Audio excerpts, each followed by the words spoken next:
Assalamu alaykum wa rahmatullahi wa barakatuh.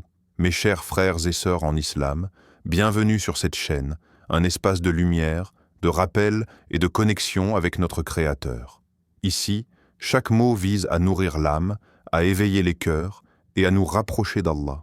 Qu'Allah vous récompense pour votre présence, qu'il purifie vos intentions et qu'il fasse de cette chaîne une source de khayr pour nous tous. Restez connectés, car chaque vidéo est une invitation à revenir à l'essentiel, à revenir à Allah. Barakallahu fikum. Il y a plus de 1000 ans, le prophète Muhammad, paix soit sur lui, a livré des paroles qui résonnent encore aujourd'hui comme des avertissements puissants et prophétiques. Il a parlé de signes annonciateurs des derniers temps, des événements qui secoueront les bases mêmes des sociétés et bouleverseront l'ordre mondial. Parmi ces signes se trouve la chute de 6 nations majeures, des entités puissantes dont les fondements seraient ébranlés par des forces venues de l'intérieur comme de l'extérieur. Ce qui est fascinant dans ces prophéties, c'est leur capacité à transcender le temps et l'espace. Ces avertissements, donnés dans un contexte historique très spécifique, semblent s'adapter aux réalités du monde moderne avec une pertinence troublante. Mais que signifie la chute de ces nations dans le contexte d'aujourd'hui, alors que nous assistons à des changements géopolitiques d'une ampleur sans précédent? Que représentent ces signes dans un monde où les équilibres politiques et économiques semblent en constante mutation? La sourate Al-Anfal 860 nous offre une réflexion profonde sur la préparation face aux épreuves de la vie et aux conflits à venir. Le Coran dit « Préparez contre eux tout ce que vous pouvez comme force, et de chevaux dressés pour effrayer l'ennemi d'Allah et le vôtre. » Cette verse fait écho à une vérité intemporelle. Il était nécessaire de se préparer face à l'inconnu. Mais la question qui se pose aujourd'hui, alors que le monde semble plus interconnecté et fragile que jamais, est celle de la nature de cette préparation. Que devons-nous vraiment préparer face à des forces invisibles qui peuvent déstabiliser des nations entières? La fragilité des puissances mondiales modernes est évidente. En effet, les géants d'hier, ces nations qui semblaient inébranlables, ne sont plus à l'abri des crises économiques, des conflits internes ou des changements technologiques rapides. L'histoire nous montre que les empires se sont effondrés en un instant, souvent à cause de facteurs internes plus que de menaces externes. Qui aurait pu imaginer la chute du puissant empire romain ou celle des califats islamiques autrefois rayonnants? Les civilisations, peu importe leur taille ou leur pouvoir, sont toujours vulnérables aux forces invisibles qui remontent des profondeurs de leur société. Aujourd'hui, le monde arabe, jadis un bastion de savoir, de culture et de puissance, traverse une période de transition tumultueuse. Le tremblement de terre politique et social qui a secoué la région avec le printemps arabe a montré à quel point ces nations peuvent être fragiles. L'effritement des structures de pouvoir et la montée des tensions internes mettent en lumière cette même vulnérabilité prophétisée il y a plus d'un millénaire. Mais les questions qui émergent sont multiples. Quel rôle doivent jouer les croyants dans cette époque de bouleversement? Devons-nous seulement observer ces changements en spectateurs, ou avons-nous un devoir de préparation, de réflexion et d'action? L'histoire est remplie d'exemples où des nations ont vu leur grandeur s'effondrer, que ce soit à cause d'une guerre interne, d'une crise économique ou de l'incapacité à s'adapter aux nouveaux défis du monde. C'est dans ces moments de crise que la véritable nature des civilisations, de leur force et de leur foi se révèle. L'Empire ottoman, par exemple, a connu une grande ascension avant de sombrer lentement dans le déclin, à cause de son incapacité à s'adapter aux changements du monde moderne. Le califat abbasside, autrefois un centre de connaissance et de prospérité, a disparu face à des forces internes qui ont mené à sa fragmentation. Les croyants de ces époques avaient-ils préparé leurs âmes pour ces épreuves? Ou étaient-ils trop absorbés par leur quotidien, trop confiants dans leur prospérité? La préparation mentionnée dans la sourate Al-Anfal ne se limite pas à une simple préparation militaire ou matérielle. Elle va au-delà, vers une préparation intérieure, spirituelle. La force dont il est question ici est d'abord celle de l'âme, la force d'une foi inébranlable, la capacité de faire face aux épreuves avec une patience profonde et une confiance totale en Allah. Quand les nations s'effondrent autour de nous, quand les fondations de notre monde semblent se fissurer, la seule chose qui nous reste est notre foi. Et dans ces moments-là, il est essentiel de se rappeler que cette foi ne se limite pas à une simple prière ou à une observation passive des événements. Elle nous appelle à être acteurs, à participer activement à la construction de la société, tout en restant enracinés dans les principes divins. Mais que dire de ces signes prophétiques annonçant la chute des nations, notamment des 6 pays spécifiés dans les traditions islamiques? Que pouvons-nous faire face à des événements qui échappent à notre contrôle, qui se manifestent souvent de manière soudaine et inattendue? Le prophète, paix soit sur lui, a dit « Les signes de la fin des temps sont comme des perles sur un fil. Lorsqu'un signe apparaît, il en fait apparaître d'autres. » Cela peut être vu comme un avertissement sur la chaîne ininterrompue de changements et de crises qui s'enchaînent. Alors que les nations s'effondrent, une question demeure. Quel est le rôle de l'individu, du croyant dans ce grand jeu historique? Chaque âme porte en elle une responsabilité de se préparer, de se renforcer spirituellement et moralement, mais aussi de jouer un rôle actif dans le bien-être collectif. La chute de ces nations ne doit pas seulement être perçue comme une tragédie, mais aussi comme une opportunité pour les croyants de se réinventer, de redéfinir leur mission et leur place dans ce monde. Les prophéties sont des rappels puissants. Elles nous avertissent des dangers de l'arrogance, de l'aveuglement face aux injustices et de l'indifférence envers les souffrances des autres. La chute de ces 6 nations, loin de se limiter à un événement historique isolé, représente un miroir de ce qui pourrait arriver à n'importe quelle civilisation, à n'importe quelle époque. Aujourd'hui, plus que jamais, alors que nous observons les événements mondiaux se dérouler, nous devons comprendre que cette préparation n'est pas seulement pour les dirigeants ou les puissants, elle est pour chacun d'entre nous.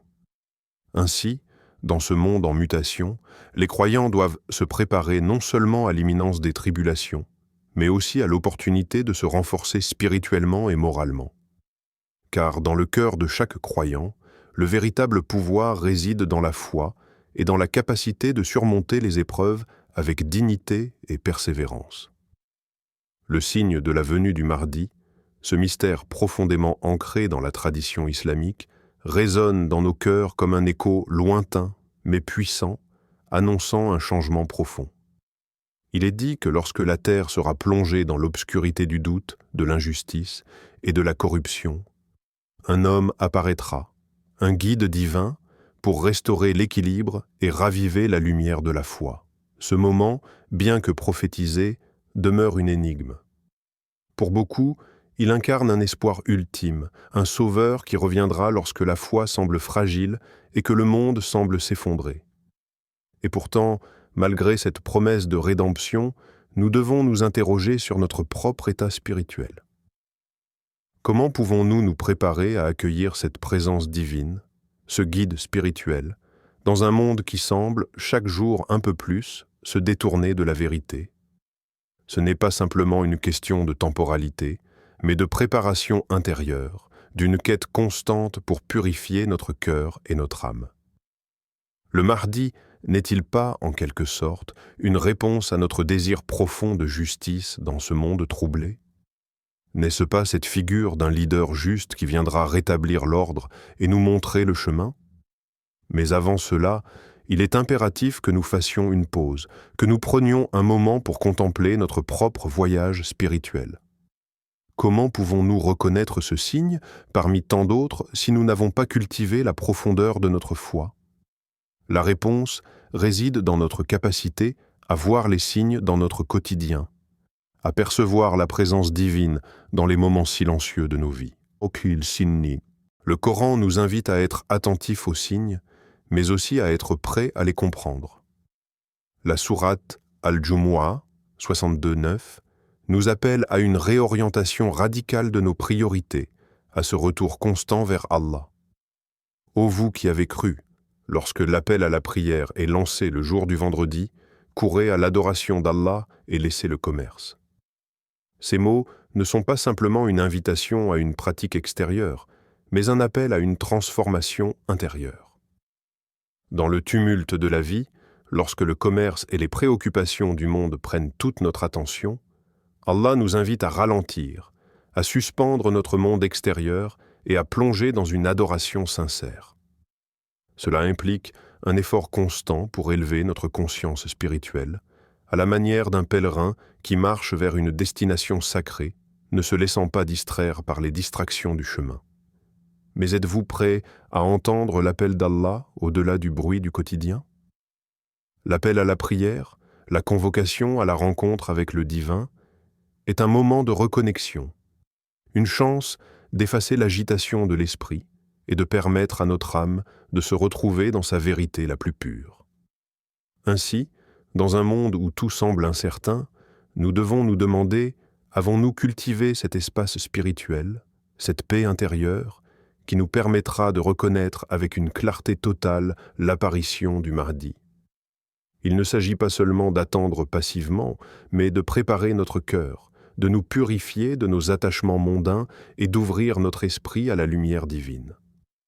Lorsque le Mahdi viendra, il ne se présentera pas comme un étranger, il sera la réponse à notre quête la plus intime, celle de la justice, de la vérité et de la foi restaurée. Réfléchissez, chers croyants, à votre propre voyage spirituel. N'attendez pas qu'un événement extérieur soit votre seul réveil.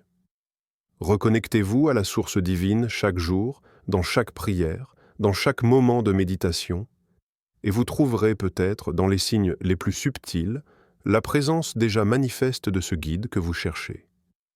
Le Mahdi, lorsqu'il viendra, ne sera qu'une affirmation extérieure de ce qui a déjà commencé en vous, dans le silence de votre cœur, dans la profondeur de votre foi. Les signes de la fin des temps, tels que décrits dans les hadiths et les écrits prophétiques, sont des ombres inquiétantes qui se dessinent sur le tissu du présent. Le monde arabe, comme d'autres parties du monde, a traversé des épreuves infinies. Des empires se sont effondrés, des civilisations ont disparu, et des cicatrices de guerre et de souffrance semblent de marquer chaque génération. Les échos des batailles passées résonnent dans le vent, et le sol, autrefois fertile, semble désormais stérile sous le poids des injustices. Les événements actuels nous rappellent que ce n'est pas un simple récit du passé, mais un écho qui se fait entendre à travers les âges. Les tremblements de terre, les guerres dévastatrices, les inégalités sociales croissantes, tout cela forme un chapelet de signes qui semble annoncer la grande épreuve. Mais quel est le véritable sens de ces signes? Pourquoi semblent-ils se multiplier, se renforcer avec chaque souffle que nous prenons? Sont-ils là pour nous alerter ou pour nous écraser sous leur poids? Le prophète Muhammad, paix et salut sur lui, a dit que les derniers jours seraient marqués par des épreuves difficiles, des tribulations insupportables.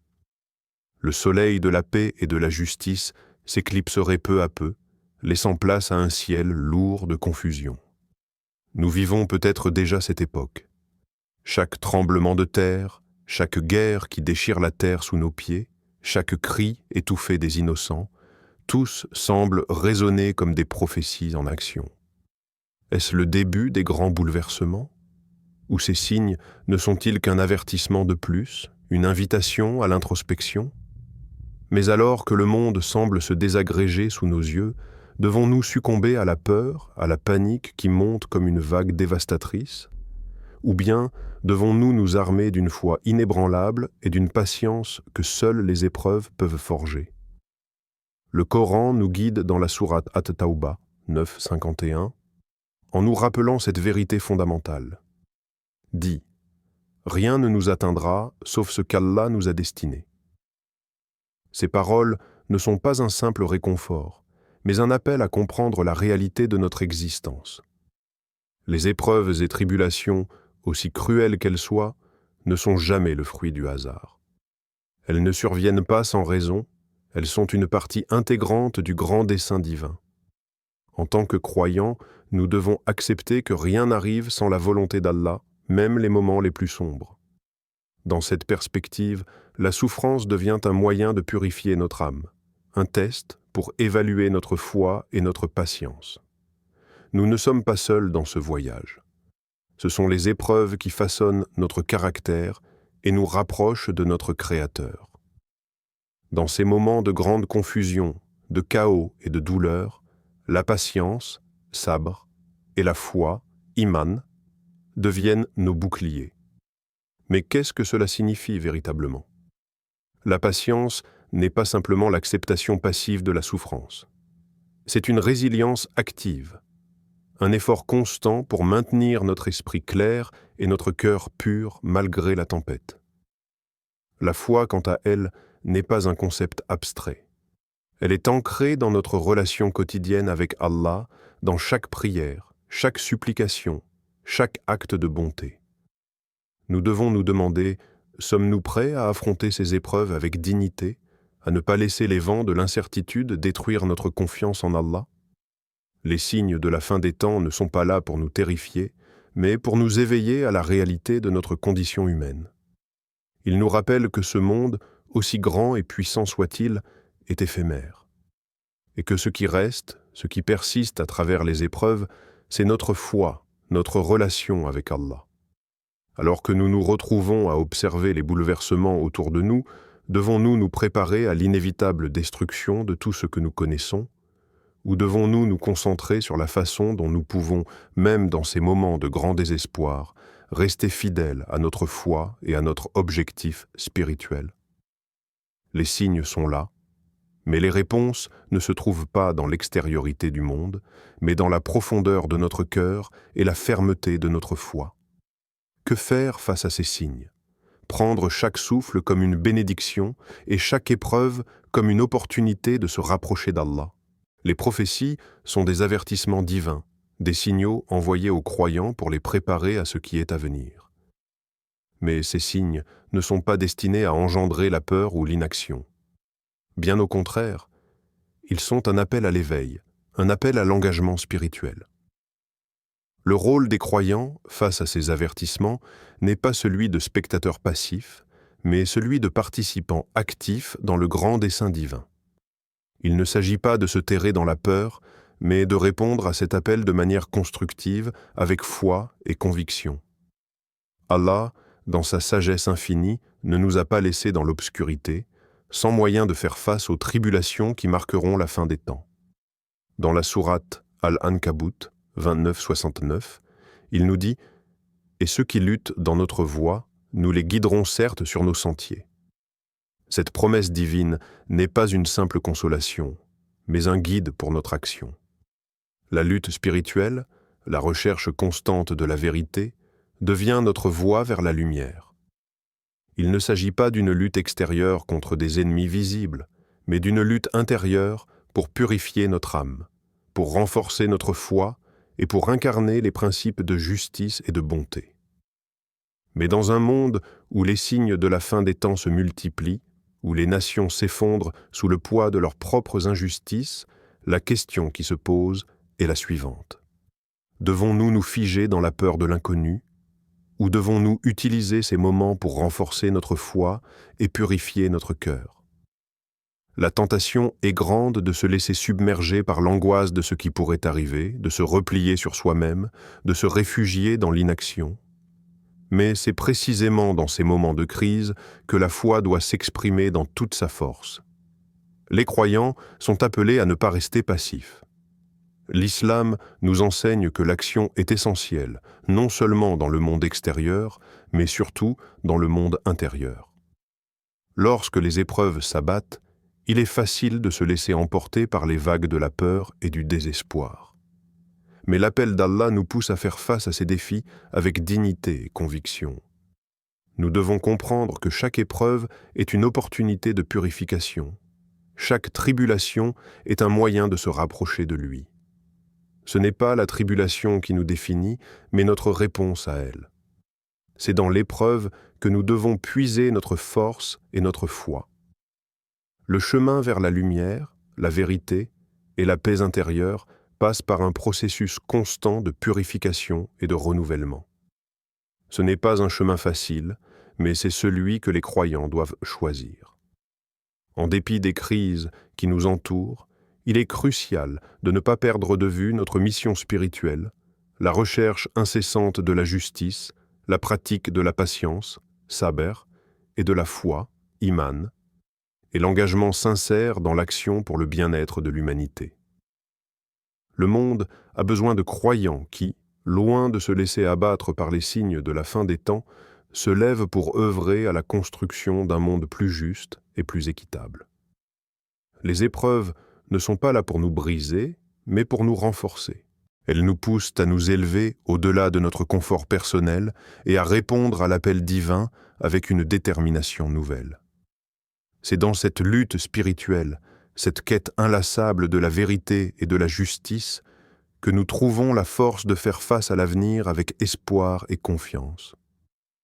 L'âme humaine, dans toute sa fragilité, doit comprendre que les tribulations ne sont pas des malédictions, mais des occasions de se rapprocher d'Allah.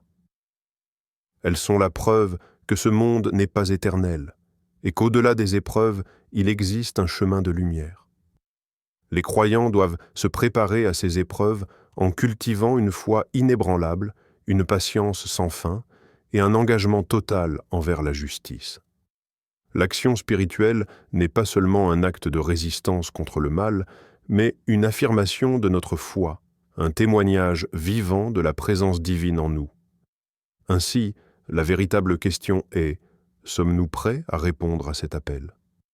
Sommes-nous prêts à nous engager dans cette lutte spirituelle pour la vérité, la justice et la purification intérieure?